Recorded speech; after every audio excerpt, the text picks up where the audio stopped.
ഇതുപോലുള്ള ധാരാളം ക്വസ്റ്റ്യൻസ് നമ്മുടെ GCC എക്സാംസിനൊക്കെ ചോദിക്കാറുണ്ട്. ഏതെങ്കിലും ഒരു പോപ്പുലേഷനുള്ള ഡിസീസ് കണ്ടീഷൻ അല്ലെങ്കിൽ ഡിസീസിന്റെ പ്രിവാലൻസോ ഒക്കെ അറിയാനായിട്ട് യൂസസ് മെഡിക്കൽ റെക്കോർഡ്സ്. നമുക്ക് എവിടെ നിന്നാണ് ഡേറ്റ കിട്ടുക? സോഴ്സ് ഒന്നാണ്, അല്ലെങ്കിൽ പേഷ്യന്റ് ഒന്നാണ്, സബ്ജക്ട്സ് ഒന്നാണ്. പക്ഷേ hi all, welcome back to Edus international academy. So നമ്മൾ ഇന്ന് ഡിസ്കസ് ചെയ്യാനായിട്ട് പോകുന്നത് റീസെന്റ് ആയിട്ട് DOH എക്സാമിന് ചോദിച്ചൊരു ക്വസ്റ്റ്യൻ ആണ്. സോ നമുക്ക് ഈ ഒരു റീസെന്റ് ആയിട്ടുള്ള ഒരു ട്രെൻഡ് നോക്കിക്കഴിഞ്ഞാൽ ഇതുപോലുള്ള ധാരാളം ക്വസ്റ്റ്യൻസ് നമ്മുടെ GCC എക്സാംസിനൊക്കെ ചോദിക്കാറുണ്ട്.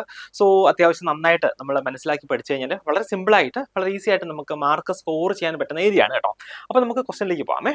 സോ ദ ക്വസ്റ്റ്യൻ ഇങ്ങനെയാണ്: 1 year immunization study was conducted and the same study was researched again after 6 years. What type of study is this?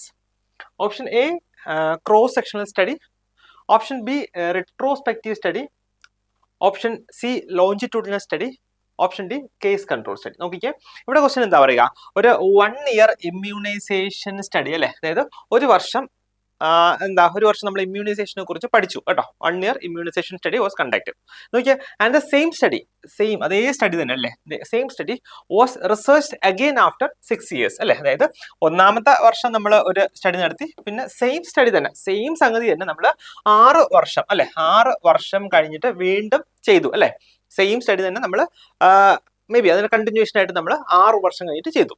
What type of study is this? നോക്കിയാൽ option is cross sectional study, option B is retrospective, C is longitudinal and option D is case control അല്ലെ. നമുക്ക് just ഒന്ന് നോക്കാവേ. നമ്മൾ സാധാരണ discuss ചെയ്യുന്ന പോലെ തന്നെ ഇതിന്റെ ഓപ്ഷൻസ് ഒന്ന് അനലൈസ് ചെയ്ത് നോക്കാം, പിന്നെ നമുക്ക് ആൻസറിലേക്ക് എത്താം. നിങ്ങൾക്ക് ഇപ്പം ആൻസർ മനസ്സിലായിട്ടുണ്ടെങ്കിൽ ഓക്കെ, നിങ്ങൾക്ക് നമ്മുടെ കമന്റ് ബോക്സിൽ കമന്റ് ചെയ്യാം, അല്ലെങ്കിൽ ജസ്റ്റ് ഒന്ന് വെയിറ്റ് ചെയ്യാം കേട്ടോ. ഓക്കെ, എന്താണ് ക്രോസ് സെക്ഷണൽ സ്റ്റഡി എന്ന് പറയുക? എന്താണ് ക്രോസ് സെക്ഷണൽ സ്റ്റഡി? അതായത് ക്രോസ് സെക്ഷൻ എന്ന് പറഞ്ഞാൽ നമുക്കറിയാലേ, ക്രോസ് സെക്ഷൻ എന്ന് പറഞ്ഞാൽ എന്താ, ഒരു കട്ട് എടുക്കുക. അതായത് ഒറ്റ ടൈം മാത്രം നമ്മൾ സ്റ്റഡി ചെയ്യുന്നതിനാണ് നമ്മൾ എന്ത് പറയുക? ക്രോസ് സെക്ഷണൽ സ്റ്റഡി എന്ന് പറയുക. സോ ക്രോസ് സെക്ഷണൽ സ്റ്റഡി എന്ന് വെച്ചാൽ ആൻഡ് ഒബ്സർവേഷണൽ സ്റ്റഡി. ഇതൊരു എന്താ, ഒബ്സർവേഷണൽ സ്റ്റഡി ആണ്. In which data are collected at A single point in time അല്ലെ. ഒറ്റ പ്രാവശ്യമായിരിക്കും ഇവിടെ ഡേറ്റ കളക്ട് ചെയ്യുക. ഇത് എന്തിനാ യൂസ് ചെയ്യുക? To assess the prevalence of a condition. എന്ന് വെച്ചാൽ എന്താണ്?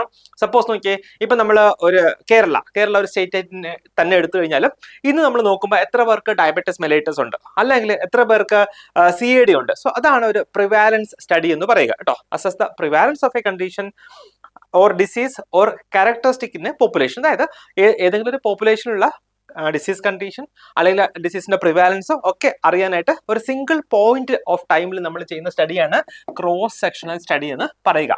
ക്ലിയർ ആയല്ലോ? നെക്സ്റ്റ് നോക്കിയേ, ക്രോസ് സെക്ഷൻ സ്റ്റഡി എന്ന് വെച്ചാൽ അതിന്റെ സിഗ്നിഫിക്കൻസ് ആണ്, അല്ലെങ്കിൽ അതിന്റെ ഫീച്ചേഴ്സ് ആണ്.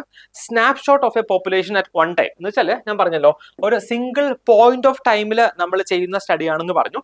അതുകൊണ്ട് തന്നെ അതെന്താണ്, ഒരു snapshot of A population one time, ഒറ്റ പ്രാവശ്യം നമ്മൾ എടുക്കുന്ന ഒരു ക്യാമറ ക്ലിക്ക് പോലെ അല്ലെ. സ്നാപ്ഷോട്ട് എന്ന് പറഞ്ഞാൽ നമ്മൾ സാധാരണ ഒരു ഫോട്ടോ എടുക്കത്തില്ലേ, അതുപോലെ ഇന്ന് എത്ര പേർക്കുണ്ട് ഫോട്ടോ എടുക്കുമ്പോൾ ഇപ്പോഴത്തെ സിറ്റുവേഷൻ എങ്ങനെയാണോ അതാണല്ലോ ഈ ഫോട്ടോ എന്ന് പറയുക. അപ്പൊ അതുപോലെ ഒരു snapshot of A population at one time. അതുകൂടാതെ ഇറ്റ് മെഷേഴ്സ് ദ പ്രിവാലൻസ് അല്ലെ. ഇത് എന്താണ്, ഒരു ഡിസീസ് കണ്ടീഷൻ ഉണ്ടെങ്കിൽ നേരത്തെ ഞാൻ പറഞ്ഞ പോലെ ഡയബറ്റിസ് മെലൈറ്റസ് എത്ര പേർക്കുണ്ട്, അതുപോലെ പ്രിവാലൻസിനെയാണ് അത് മെഷർ ചെയ്യുക. കൂടാതെ നോ ഫോളോ അപ്പ്, ഇവിടെ ഫോളോ അപ്പ് ഇല്ല, കാരണം ഇത് ഒരു ക്രോസ് സെക്ഷണൽ സ്റ്റഡിയാണ്. Cause effect cannot be established, അതായത് ഇന്ന കാര്യം കൊണ്ടാണ് ഇതുണ്ടായത് എന്നുള്ള ഒരു കോസ് ഇഫക്റ്റ് ഒന്നും നമുക്ക് എസ്റ്റാബ്ലിഷ് ചെയ്യാനായിട്ട് കഴിയില്ല. Involves surveys. ഇതിനകത്ത് ക്രോസ് സെക്ഷൻ സ്റ്റഡി നമ്മൾ എങ്ങനെയൊക്കെ ചെയ്യാം? ഒന്ന് സർവേ നടത്താം, അതായത് എത്ര പേർക്ക് ഡയബറ്റിസ് മെലൈറ്റസ് ഉണ്ട് എന്ന് നമുക്ക് ചോദിക്കാം. ആ രീതിയിൽ സർവേസ് നടത്താം, അല്ലെങ്കിൽ ക്വസ്റ്റ്യനേഴ്സ് കൊടുക്കാം, അല്ലെങ്കിൽ ഇന്റർവ്യൂസ് കൊടുക്കാം, അല്ലെങ്കിൽ സ്ക്രീനിങ് ഒക്കെ നടത്താം. സോ ഇതാണ് ബേസിക്കലി ക്രോസ് സെക്ഷണൽ സ്റ്റഡി എന്ന് പറയുക. നെക്സ്റ്റ് നോക്കിയേ, രണ്ടാമത്തെ ഓപ്ഷൻ എന്തായിരുന്നു? റെട്രോസ്പെക്റ്റീവ് സ്റ്റഡി അല്ലെ. എന്താണ് റെട്രോസ്പെക്റ്റീവ് സ്റ്റഡി എന്ന് പറയുക? റെട്രോ എന്ന് വെച്ചാൽ എന്താണ്? ബാക്ക്വേർഡ്സ് അല്ലെ, ബാക്ക്വേർഡ്സ് ആണ്. അപ്പോ നോക്കിയേ, സ്പെക്റ്റീവ് എന്ന് പറഞ്ഞാൽ ലുക്കിംഗ്. അപ്പൊ ഈ റെട്രോസ്പെക്റ്റീവിന്റെ വേർഡ് മീനിങ് ആയിട്ട് വരുന്നത് ലുക്കിംഗ് ബാക്ക്വേർഡ്സ് എന്നുള്ളതാണ്. എന്ന് വെച്ചാൽ നമ്മൾ പുറകിലേക്ക് നോക്കുന്നു, അല്ലെങ്കിൽ പുറകിലേക്ക് നമ്മൾ സ്റ്റഡി ചെയ്യുന്നു. അതൊരു എന്താ, റെട്രോസ്പെക്റ്റീവ് സ്റ്റഡി എന്ന് വെച്ചാൽ observational analytical study in which the researchers look backward in time using existing records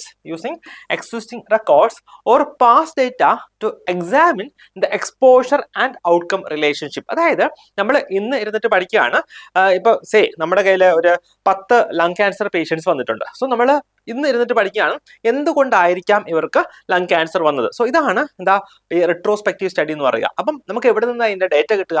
existing ആയിട്ടുള്ള മെഡിക്കൽ റെക്കോർഡ്സ്, അതായത് പേഷ്യന്റ് റെക്കോർഡ്സിൽ നിന്നൊക്കെ ആയിരിക്കും നമുക്ക് ഇതിനാവശ്യമായിട്ടുള്ള ഡേറ്റ കിട്ടുക. സോ ഇതിനാണ് നമ്മൾ എന്ത് പറയുക? ഇതിനാണ് നമ്മൾ റിട്രോസ്പെക്റ്റീവ് സ്റ്റഡി എന്ന് പറയുക. ക്ലിയർ ആയോ?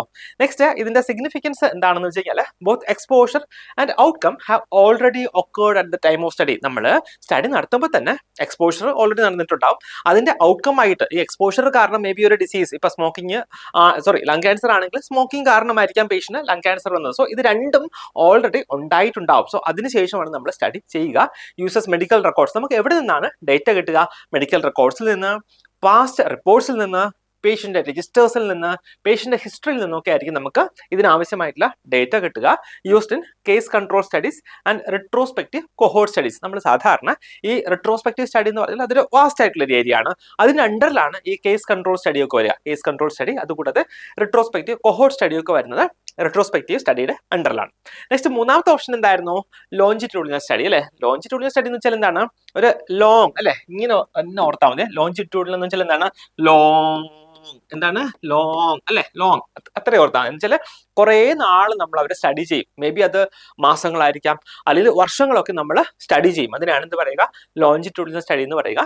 Researchers conduct several observation of the same subjects അല്ലെ. ഒരേ സബ്ജക്ട്സിൽ തന്നെ, ഒരേ പേഷ്യൻസിൽ തന്നെ റിസർച്ചേഴ്സ് എന്ത് ചെയ്യുന്നുണ്ട്? പല ഒബ്സർവേഷൻസും നടത്തുന്നുണ്ട് over a period of time. ഓർത്തോണേ, data collected repeatedly from the same subjects കേട്ടോ. സെയിം സബ്ജക്റ്റിൽ നിന്ന് തന്നെ ഡേറ്റ പല പ്രാവശ്യം അല്ലെങ്കിൽ റിപ്പീറ്റ് ആയിട്ട് ഡേറ്റ കളക്ട് ചെയ്യും. So can span months, years or even decades കേട്ടോ. അതായത് മാസങ്ങളോളം, വർഷങ്ങളോളം, അല്ലെങ്കിൽ എത്രയെങ്കിലും 10, 20, 30, 40 ഒക്കെ വർഷം വരെ വേണമെങ്കിൽ നീണ്ടു നിൽക്കാം.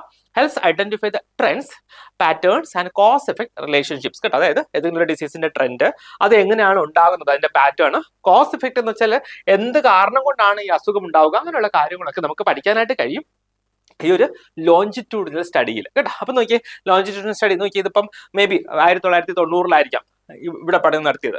പിന്നെ 1995 വീണ്ടും പഠനം നടത്തി. പിന്നെ 2000 വീണ്ടും പഠനം നടത്തി. സോ ഇതാണ് ഒരു ലോഞ്ചിറ്റ്യൂഡിനൽ എന്ന് വെച്ചാൽ over A long period of time നമ്മൾ സ്റ്റഡി ചെയ്യുന്നതിനാണ് ലോഞ്ചിറ്റ്യൂഡിനൽ സ്റ്റഡി എന്ന് പറയുക. നെക്സ്റ്റ് നാലാമത്തെ ഓപ്ഷൻ എന്തായിരുന്നു? കേസ് കൺട്രോൾ സ്റ്റഡി എന്ന് വെച്ചാൽ എന്താണ്? നമ്മൾ നേരത്തെ പറഞ്ഞു അല്ലെ. അതായത് റിട്രോസ്പെക്റ്റീവ് സ്റ്റഡി നമ്മൾ പറഞ്ഞപ്പോൾ അതിൽ പറഞ്ഞു it can be case control study എന്ന് പറഞ്ഞില്ലേ. അപ്പൊ അതെന്താണ് കേസ് കൺട്രോൾ സ്റ്റഡി എന്ന് പറഞ്ഞാൽ? Retrospective study. ഇത് ഒരു ടൈപ്പ് ഓഫ് റിട്രോസ്പെക്റ്റീവ് സ്റ്റഡി എന്ന് വെച്ചാൽ ബാക്ക്വേർഡ് ലുക്കിംഗ് സ്റ്റഡി ആണ്. In which individuals with a disease കേട്ടോ, രോഗം ഉള്ളവരെ നമ്മൾ എന്താ പറയുക? കേസസ് എന്ന് പറയും. Are compared to those without disease. രോഗം ഉള്ളവരെയും രോഗം ഇല്ലാത്തവരെയും നമ്മൾ കമ്പയർ ചെയ്യും കേട്ടോ. അതായത് ഇപ്പം ലങ് ക്യാൻസർ ഉള്ള ആൾക്കാർ, ലങ് ക്യാൻസർ ഇല്ലാത്ത ആൾക്കാർ, ഈ രണ്ട് ആൾക്കാരെയും അല്ലെങ്കിൽ രണ്ട് ഗ്രൂപ്പ് ഓഫ് ആൾക്കാരെയും നമ്മൾ കമ്പയർ ചെയ്തിട്ട് നമ്മൾ അവരുടെ ബാക്ക്വേർഡിൽ പോകും. എന്ന് വെച്ചാൽ പാസ്റ്റ് എക്സ്പോഷർ നമ്മൾ നോക്കും. ഇതിൽ ഇവർക്ക് സ്മോക്കിംഗ് ഉണ്ടായിരുന്നോ, ഇവർക്ക് ആൽക്കഹോളിസം ഉണ്ടായിരുന്നോ, ഇവരുടെ ഫുഡ് ഹാബിറ്റ്സ് എന്തായിരുന്നു, എക്സർസൈസ് എന്തായിരുന്നു, ഇങ്ങനെ ഓരോരോ കാര്യങ്ങൾ നമ്മൾ ചോദിച്ച് പോകും. എങ്ങോട്ട് പോകും? ബാക്കിലേക്ക് പോകും. ആരോട് ചോദിക്കും? കേസസ്, അതായത് രോഗം ഉള്ളവരോടും രോഗമില്ലാതെ കൺട്രോൾസ് ആയിട്ട് നമ്മൾ സെലക്ട് ചെയ്തവരോടും ചോദിക്കും കേട്ടോ. ഇതാണ് നമ്മുടെ കേസ് കൺട്രോൾ സ്റ്റഡി എന്ന് പറയുക. മനസ്സിലായോ? നെക്സ്റ്റ് നോക്കിയേ, ഈ ഒരു ഡയഗ്രാം കൂടെ വെച്ച് നമുക്ക് പറയുമ്പോൾ നല്ല രീതിയിൽ മനസ്സിലാവേ. ക്രോസ് സെക്ഷണൽ സ്റ്റഡി എന്ന് വെച്ചാൽ എന്താണ്? നോക്കിയേ, ഒരു ടൈം കേട്ടോ, ഇന്ന് നമ്മൾ നോക്കുന്നു. പല സോഴ്സസ് ഉണ്ടാവും. സോഴ്സ് 1, 2, 3, 4 എല്ലാ ആൾക്കാരോടും നമ്മൾ ഇന്ന് മാത്രം ഡേറ്റ കളക്ട് ചെയ്യുന്നു കേട്ടോ. Data from different sources are collected at same time. ഇതിനാണ് നമ്മൾ എന്ത് പറയുക? ക്രോസ് സെക്ഷണൽ സ്റ്റഡി എന്ന് പറയുക. നെക്സ്റ്റ് നോക്കിയേ, ലോഞ്ചിറ്റ്യൂഡിനൽ സ്റ്റഡി എന്ന് വെച്ചാൽ സോഴ്സ് ഒന്നാണ്, അല്ലെങ്കിൽ പേഷ്യന്റ് ഒന്നാണ്, സബ്ജക്ട്സ് ഒന്നാണ്, പക്ഷേ അവരിൽ നിന്ന് പല പ്രാവശ്യമായിട്ടായിരിക്കും, പല ടൈം പീരീഡിലായിരിക്കും നമ്മൾ ഡേറ്റ കളക്ട് ചെയ്യുക. അതിനാണ് ലോഞ്ചിറ്റ്യൂഡിനൽ സ്റ്റഡി എന്ന് പറയുക. So data collected from the same sources over a period of time. ഇതിനാണ് ലോഞ്ചിറ്റ്യൂഡിനൽ സ്റ്റഡി എന്ന് പറയുക. ക്ലിയർ ആയോ? അപ്പൊ നമ്മൾ ആ 4 ഓപ്ഷൻസും അനലൈസ് ചെയ്ത് കഴിഞ്ഞു. ഇനി എനിക്ക് തോന്നുന്നു നിങ്ങൾക്ക് അതിന്റെ ആൻസർ കൃത്യമായിട്ട് കിട്ടിയിട്ടുണ്ടാവും. എന്തായിരിക്കും നോക്കി? നമ്മൾ പറഞ്ഞു 1ാം വർഷം സ്റ്റഡി ചെയ്തു, ഇമ്മ്യൂണൈസേഷൻ സ്റ്റഡി ആയിരുന്നു. വീണ്ടും 6ാമത്തെ വർഷം വീണ്ടും സ്റ്റഡി ചെയ്തു അല്ലേ. അപ്പൊ അതെന്ത് ടൈപ്പ് സ്റ്റഡി ആയിരിക്കും? So the answer would be longitudinal study അല്ലേ. ലോഞ്ചിറ്റ്യൂഡിനൽ സ്റ്റഡിയാണ് ആൻസർ ആയിട്ട് വരിക. സോ ഞാൻ ഈ 4 ഓപ്ഷൻസും എക്സ്പ്ലെയിൻ ചെയ്യാനുള്ള കാര്യം എന്താണെന്ന് വെച്ച് കഴിഞ്ഞാൽ, ഞാൻ പറഞ്ഞല്ലോ ഇതുപോലത്തെ ക്വസ്റ്റ്യൻസ് ഇപ്പം എല്ലാ എക്സാംസിനും ചോദിക്കുന്നുണ്ട്. സോ ഏത് ഓപ്ഷൻസ് വന്നു കഴിഞ്ഞാലും ഇനി നിങ്ങൾക്ക് അതിന്റെ ആൻസർ കറക്റ്റായിട്ട് എഴുതാൻ പറ്റുമെന്ന് ഞാൻ വിശ്വസിക്കുന്നു. നിങ്ങൾക്ക് മനസ്സിലായി എന്ന് ഞാൻ വിശ്വസിക്കുന്നു. അപ്പോൾ നന്നായിട്ട് പഠിക്കുക. കൂടാതെ ഒരു കാര്യം കൂടെ പറഞ്ഞുകൊണ്ട്, നമ്മുടെ എജ്യൂസ് അക്കാഡമിയിൽ GCC കൺട്രീസ് എല്ലാ എക്സാംസിനും വേണ്ടിയുള്ള കോച്ചിങ് അവൈലബിൾ ആണ്. സോ നിങ്ങൾക്ക് താല്പര്യമുണ്ടെങ്കിൽ എത്രയും പെട്ടെന്ന് നമ്മുടെ ഓഫീസുമായിട്ട് കോൺടാക്ട് ചെയ്യുക. നിങ്ങൾ നന്നായിട്ട് സിസ്റ്റമാറ്റിക് ആയിട്ട് പഠിക്കുക കേട്ടോ. സിസ്റ്റമാറ്റിക് ആയിട്ട് പഠിച്ചു കഴിഞ്ഞാൽ ഉറപ്പായിട്ട് നമുക്ക് ഫസ്റ്റ് ചാൻസിൽ തന്നെ എഴുതി പാസ്സാകാൻ കഴിയുന്ന ഒരു എക്സാം ആണ് ഈ എല്ലാ, അതായത് MOH ആണ്, ഹാദ് ആണെങ്കിലും, അത് ഹാദ് DOH ആണെങ്കിലും, അതല്ല ഒമാൻ പിയേഴ്സ് റിവ്യൂ, അതല്ലാതെ ഏത് എക്സാം ആണെങ്കിലും നമുക്ക് സിംഗിൾ ടൈമിൽ തന്നെ നമുക്ക് എഴുതി പാസ്സാകാൻ കഴിയുന്ന എക്സാം ആണ്. അപ്പോൾ നന്നായിട്ട് പഠിക്കുക. എല്ലാവർക്കും ഓൾ ദി ബെസ്റ്റ്.